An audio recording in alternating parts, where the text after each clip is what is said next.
Assalamualaikum warahmatullahi wabarakatuh. Waalaikumsalam warahmatullahi wabarakatuh. Alhamdulillahirabbil alamin.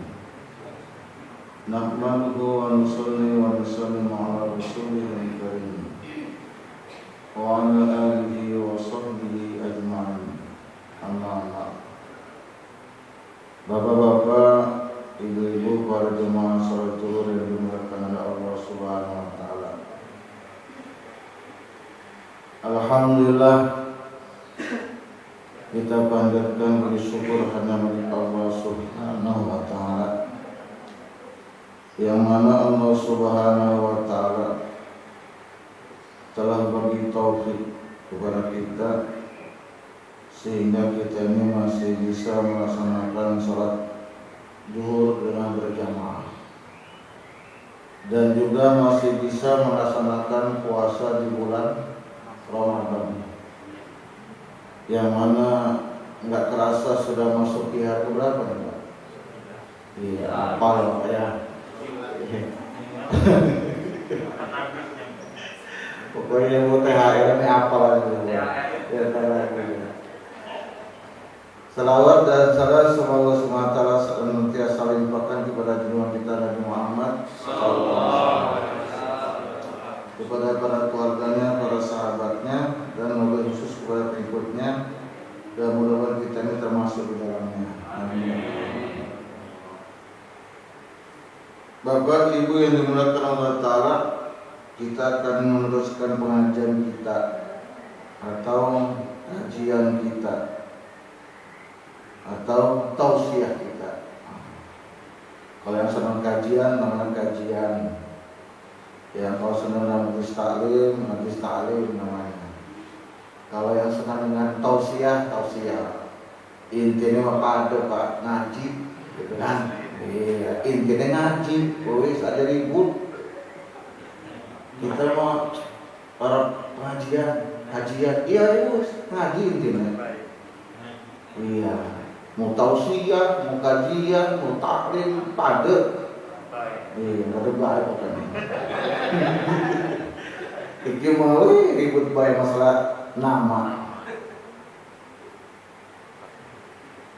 Jadi intinya seluruh amalan yang kita perbuat, apapun bentuknya, baik itu puasa, zakat, kemudian sholat dan lainnya, ini akan diterima oleh Allah Subhanahu wa taala apabila ada dua perkara, enggak banyak-banyak.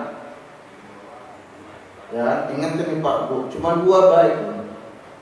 La ilaha illallah Muhammadur Rasulullah. Itu yang kita ucapin setiap hari. Apa artinya? Setiap ibadah yang kita perbuat apapun bentuknya, apabila ada dua kalimat ini, la ilaha illallah Muhammadur Rasulullah, yaitu ikhlas dan benar. La ilaha illallah kalimat ikhlas, Muhammadur Rasulullah ini benar, yaitu amalan ikut cara Rasulullah SAW. Ikhlas tapi nggak benar, ya tertolak. Saya mah ikhlas habis sholat subuh badiah, iya nggak ada. Habis sholat subuh badiah subuh nggak ada. Yang penting kan ikhlas, iya nggak belum, tapi salah. Bener ikhlas nggak ikhlas gitu kan? Tapi ini nggak dicontohin. Habis subuh nggak ada, terkecuali kita mengkodok sholat sunnah qobliyah subuh boleh. Kita lupa nih Pak Bu, sebelum sholat tadi lupa. Nabi ini nggak pernah meninggalkan satu ini. Kalau lupa Nabi mengkodoknya. Habis sholat subuh, Nabi langsung mengkodok sholat sunnah qobliyah subuh. Saking pentingnya qobliyah subuh. Sholat al-fajri khairun minad dunya wa ma fiha. Salat fajar ini lebih baik daripada dunia serta isinya. Qobliyahnya ada Pak Bu sebelum subuh. Tapi Bapak Ibu nanti kalau ke India, ini saya cerita di India, kenapa saya pernah ke sana. Nggak ada sholat subuh. Jangan kaget. Keliling India, ya kan, maupun Pakistan sampai Bangladesh, bapak ibu pasti nggak ketemu sholat subuh dan nggak wajib sholat subuh. Kok bisa gitu? Wajibnya sholat fajar. Makanya sholat fajar sama subuh padu tuh, gitu. Jadi kalau di India apa bukan sholat subuh namanya, sholat fajar sama. Iya, namanya doang, ribut lagi gitu ya. Kenapa? Nah ini yang perlu kita pahami. Di sana mereka satu negara nih Pak, kelebihannya di India ini satu negara ini mufakat, ulamanya, musyawarah. Jadi makanya kalau tingkat desa ada bukti tingkat desa. Jadi nggak sembarangan. Ada masalah ini ngejawab, nggak beda di Indonesia, semua bisa jawab. Oh itu aku ketemu dengan pembuat kacang goreng, ya kan? Nggak putus di tingkat desa, dilaporkan tingkat kecamatan. Jadi seluruhnya itu ada bukti. Makanya pahamnya Hanafi di sana terjaga, Pak. Karena tidak semua boleh bicara. Ketika saya sedang menjelaskan tanya, antum Maulana kutubus sita. Jadi ketika kita ngaji di Pak ditanya, antum Maulana bukan? Kamu ini Maulana bukan? Ada pernah mondok kan minimal 10 tahun di sana, 9 tahun. Kutubus sita? Pernah belajar kutubus sita? Yang 6? Nah, kalau nggak pernah belajar suruh mikir. Lah kita baru mentang-mentang sos boleh, padahal sos ini kan bukan agama, Pak. Ya, nah ini, ya. Jadi di sana bedanya apa? Kalau kita kenapa dia katakan sholat subuh? Karena kita rata-rata di Indonesia di awal waktu, jam 4:30, karena jam 5 paling lambat kan. Nah kalau di India itu kebanyakan di akhir waktu, kira-kira 15 jam lagi lah mau menjelang fajar, apa terbitnya matahari, agak terang sama itu Pak, makanya perbedaannya. Maka mereka dikatakan sholat fajar.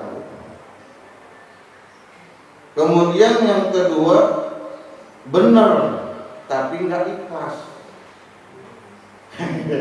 Benar sholatnya, puasanya, hajinya, zakatnya, tapi nggak ikhlas. Karena siapa? Karena selain Allah. Ya ayuhan nas akhlisu a'malakum fa inna Allah tabaraka wa ta'ala la yaqbalu minal amal illa ma khulisa lahu.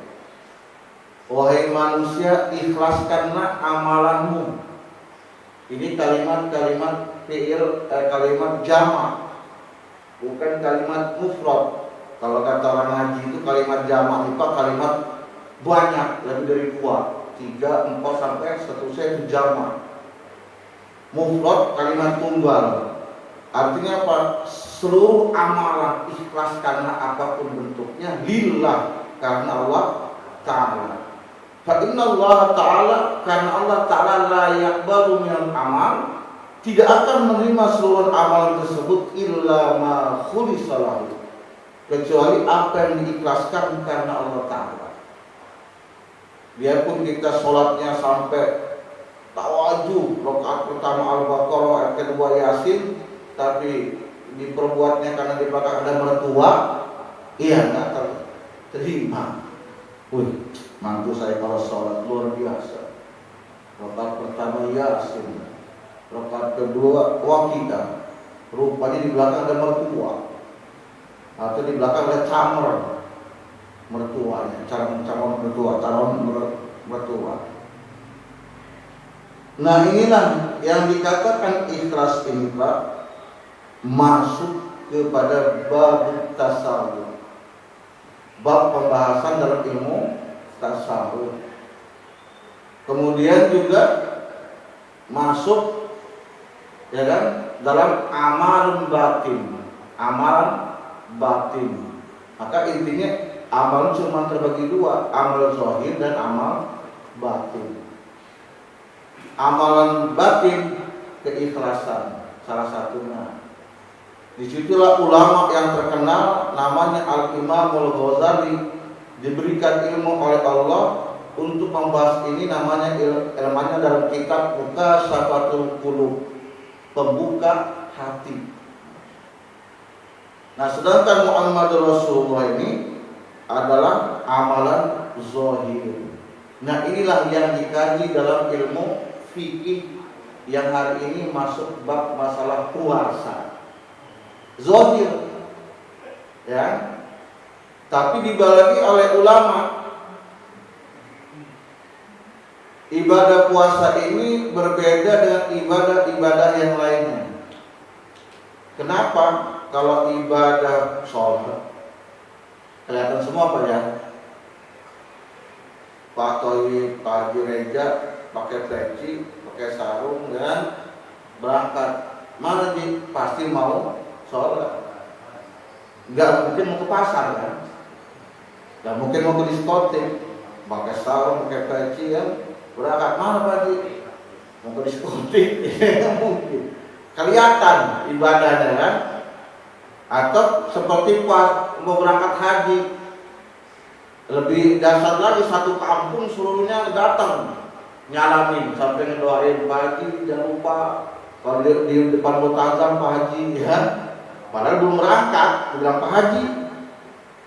Tapi yang namanya ibadah puasa ini bainan abdi wa antara hamba dengan Allah, dengan Tuhannya. Nggak bisa diprediksi Pak. Hari ini kelihatan nggak yang puasa? Nggak kelihatan. Ada Ustaz gampang hilangnya, orangnya lemes, pucat, ininya bibirnya kering, mungkin cacingan Pak. Dia kan nggak tahu gitu kan, nggak bisa prediksi, gitu kan. Maka supaya nggak dicirenin, kata Nabi Isa, diminyakin rambutnya, dikasih bibirnya minyak supaya nggak ketara puasanya. Itu Nabi Isa Pak. Jadi dalam masalah ini kemarin kita sudah teruskan masalah rukun dan yang membatalkan puasa. Kemudian apa saja yang diperbolehkan, bahasa kita yang mubah, bila dikerjakan nggak apa-apa, tidak membatalkan, bila ditanggalkan juga nggak ada pahalanya. Kalau bahasa kita mah boleh-boleh aja, gitu kan. Bahasa Arabnya mubah, mubahun, perkara-perkara yang dibolehkan. Yang pertama adalah nuzulul ma' wal infimasun fihi, yaitu menyiramkan air ke kepala dan berendam di air atau menyelam. Kayak gini kan panas supaya, apalagi yang kerja di proyek, pulang-pulang ambil air seember, gitu kan, nggak apa-apa. Itu tidak membatalkan puasa. Kemudian bercelak, memakai sendok, kalau kata orangnya celak. Dan nah ini bagusnya sunahnya mau tidur. Jangan pas mau ke pasar Pak Bu. Bapak juga nggak apa-apa, sunnah pakai sendok. Wih, itu mau kayak perempuan, bukan perempuan Pak. Memang itu sunnah Nabi begitu. Cuman kalau mau tidur bagusnya jangan ke pasar, dikira artis sebenarnya. Kemudian mencium istri, nah, atau mubasyarah, berpelukan, memeluk istri. Nah, ada ulama, ini perkara mubah tadinya ya, maka ini bisa membawa makruh bagi orang yang tidak kuat, ya, khawatir, ya, nanti meluk-meluk ada hasrat, nah, maka makruh. Tapi ini bisa menjadi perkara yang haram, membatalkan ketika bapak-bapak meluk-meluk megang-megang keluar, batal puasanya. Maka ini perkara mubah bisa menjadi makruh, bisa menjadi batal atau haram. Bukan haram menyentuhnya Pak, batal itu maksudnya, ya kan? Nah, kalau bapak-bapak kuat, misalnya umur ini gak jaminan loh Pak. Memang biasanya kalau umur 60 ke atas kuat biasanya. Tapi sekarang kan beda ya. Tua-tua tadi makin tua makin jadi kadang-kadang kan. Jadi tergantung diri kitanya aja lah intinya. Kalau kira-kira ini kuat, peluk istri di siang hari tapi Pak. Kalau di malam hari memang udah wajib, ya Pak ya. Sayang gitu. Makanya kalau sama istri gitu malam. Kalau kuat, udah silakan aja intinya. Nah, jadi kalau ulama ada mengatakan makruh, boleh tergantung daripada di kitanya ini. Ini salah satunya mazhab Hanafi dan Syafi'i annaha takrihwa. Dia mengatakan makruh. Nah, ini paham Hanafi dan Imam Malik. Tapi makruh bagi orang yang tadi katakan. Wal in al madmaratu wal istinsaq, berkumur-kumur dan berintisak, masukkan air. Cuma sekedar sini saja tidak apa, tapi kalau sampai masuk jauh mulai dapat kemasuk ke rongga tenggorokan, ini yang membatalkan. Maka lebih baik kata ulama intisak ini tidak usah dikerjakan. Karena apa? Khawatir kebablasan. Kumur-kumur juga boleh. Nah ini sama dengan memamah. Tahu memamah Pak? Punya. Kita misalnya ada apa? Mau ngasih ini anak korma, maka dimamah, dikasih ke anak, itu nggak batal. Atau misalnya lagi apa?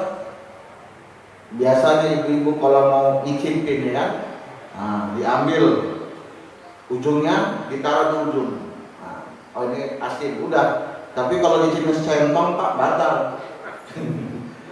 Itu bukan dicip centong batal ya. Bahaya itu kan. Jadi tidak masalah ya kan. Tapi ada juga yang memakruhkan tadi dikhawatirkan kebablasan. Iya kan? Kurang asin. Namanya centong. Jadi khawatir.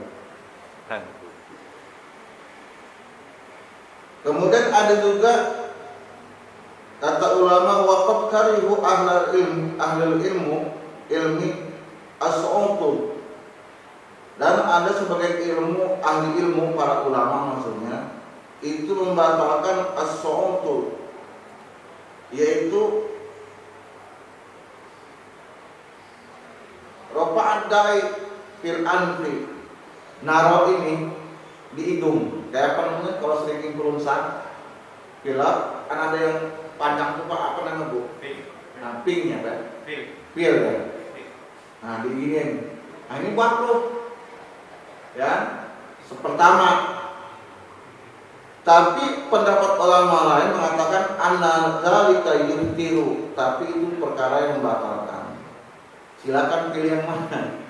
Yang jelas tadi kemarin dibahas 10 membatalkan, makan, minum dengan sengaja. Ini termasuk makan bukan, berarti makruh saja. Nah intinya gitu kan. Ada juga berpendapat makruh, gitu kan.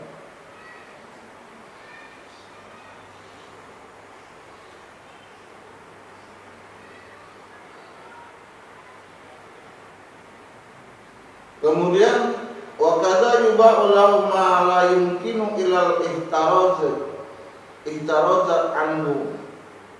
Demikian juga perkara yang mubah yang mungkin kita tidak bisa menjaganya atau tidak bisa berhati-hati karenanya. Yang pertama adalah air ludah, ar-rikun. Ya ngomongin kan pasti ada ludah ya. Nggak mungkin kita mau ngomong diem, ngapa Ustaz? Ini ludah. Iya, jogong aja nggak apa-apa. Dan tidak membatalkan. Wa gubarut thariq, debu-debu di jalanan. Kalau kita lagi jalan pakai motor, ya kan? Kena debu masuk, nggak batal. Atau kebetulan ada lagi kita lewat di jalan gang, ada ibu lagi bikin tepung terigu, kena muka, masuk hidung, nggak batal. Ya. gitu. Ada caranya biar nggak susah, nggak terkena itu, ganti dari motor naik kendaraan jadi mobil, nggak apa-apa tuh. Susah Ustaz wingnya, ganti kendaraannya pakai mobil, bisa terhindar gitu. Kemudian apalagi, yaitu dahak atau ludah, wagriratun, dan tepung-tepung tadi. Masalah tepung tadi,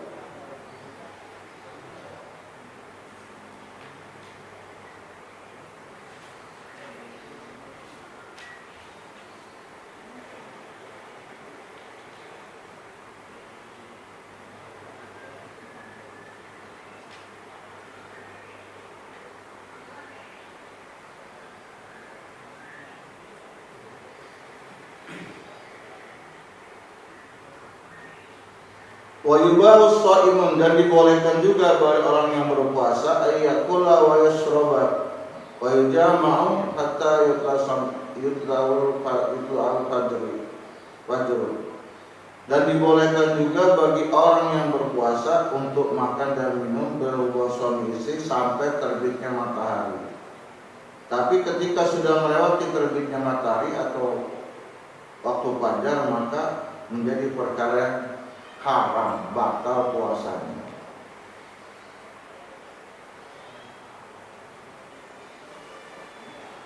Nah itulah bapak-bapak, ibu-ibu, perkara-perkara yang dibolehkan dalam berpuasa. Silakan kalau ada yang bertanya. Saya Pak Ustaz. Ya. Mau kan Bapak ngomong lamun metu pun batal, lamun ora metu cuman tangi baik pun berapa tangi baik cuma tangi doang, tapi ora metu kelima ora apa-apa. Iya juga Pak ya. Ada asal berarti. Iya. Tadi kan, jadi perkara ini mubah ketika dia ada nafsu tadi, ya kan, rupanya berdiri tegak, ada yang setiang, ada setengah tiang kan, maka ini berarti ada hasrat. Kalau sampai dia tidak keluar, maka dikatakan makruh saja. Tapi ketika dia keluar, itu masuk bab yang membatalkan sholat atau puasa, maka jatuhnya batal. Ya, gitu. Jadi keluarnya mani Pak Bu ada dua, ya kan? Karena hubungan suami istri, ya. Kedua karena bersentuhan. Jadi yang pertama ini karena hubungan suami istri. Kalau suami istri ini keluar wajib mandi, tetap hukumnya setengah maupun separuh atau mandi wajib, gitu kan? Yang kedua bersentuhan. Bersentuhan ini macam-macam. Tadi kan dengan istri kita peluk, tiba-tiba wah naik ini spanningnya kan, makruh, ya kan? Tapi kalau keluar haram, batal. Atau digaruk-garuk kelamaan keluar ya batal. Karena kayaknya yang garuk kayak gitu. Jadi nggak batal loh ya. Iya. Tapi dari istri sendiri Pak. Iya. Itu metunya itu terus nggak maji. Nah itu dia. Maji ku batal nggak kalau maji. Iya kemarin dibahas, ya kan? Kemarin ingat nggak? Ada 4, ya kan? Jadi satu pistol ini ada 4 peluru. Kan gitu kan? Inilah kebesaran Allah Ta'ala, ya kan? Bayangin. Yang pertama ini mazi, yang kedua wadi, yang ketiga air baul kencing, yang keempat adalah mani. Nah ini ada bedanya, ya kan? Kalau air wadi ini biasanya kata ulama berbarengan dengan baul ketika kencing, faktor kecapean biasanya. Kencing, satu, duduk, ada ada keluar agak kental, berarti itu wajib. Kenapa? Karena dia tidak disertai dengan kenikmatan ketika keluarnya. Salah satunya yang membedakan kalau ukurnya kata ulama disertai kenikmatan. Keduanya lemes, ya. Nah, yang kedua madi. Ini kata ulama dakikun atau sopun dakik yang berupa air bening. Bening dia, agak lengket. Ini kalau kata kita oli pemoles itu sebelum mulai, ya kan? Mungkin tadi salah satunya gitu meluk, megang, nah itu keluar kali, ya, itu namanya mati. Nah, tapi sampai bapak lemes, ya kan, agak beda dikit berarti mani. Nah itu, maka yang keempat air mani ini besertai dengan klimaks dan dia lemes. Nah maka ini batal. Jadi tinggal bapak ibu rasain nanti yang mana nih kan jadi rasanya. Pokoknya kalau pagi atau habis meluk isi dibuka celananya lihat, periksa, oh aman. Aman jawab. Iya. Beberapa perkara kan kalau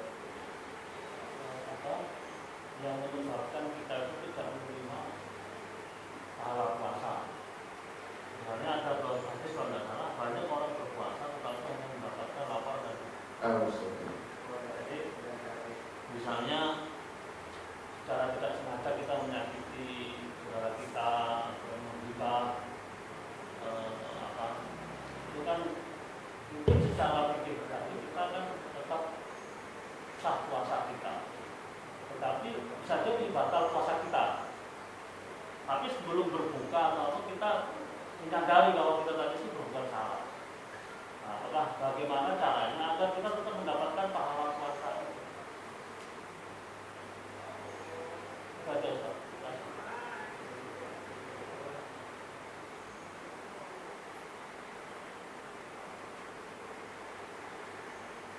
Dalilnya atau caranya adalah ketika itu kita salat taubat.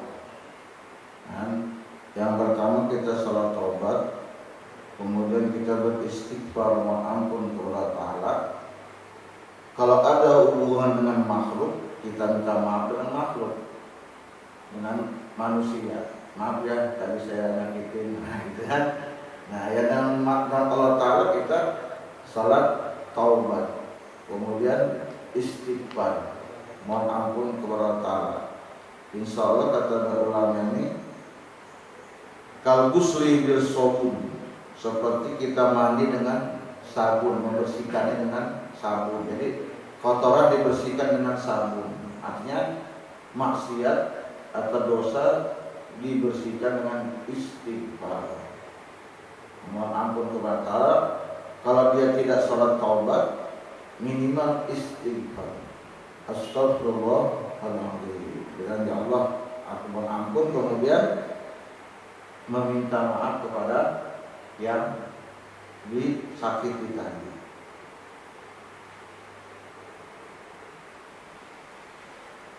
Insya Allah seperti itu.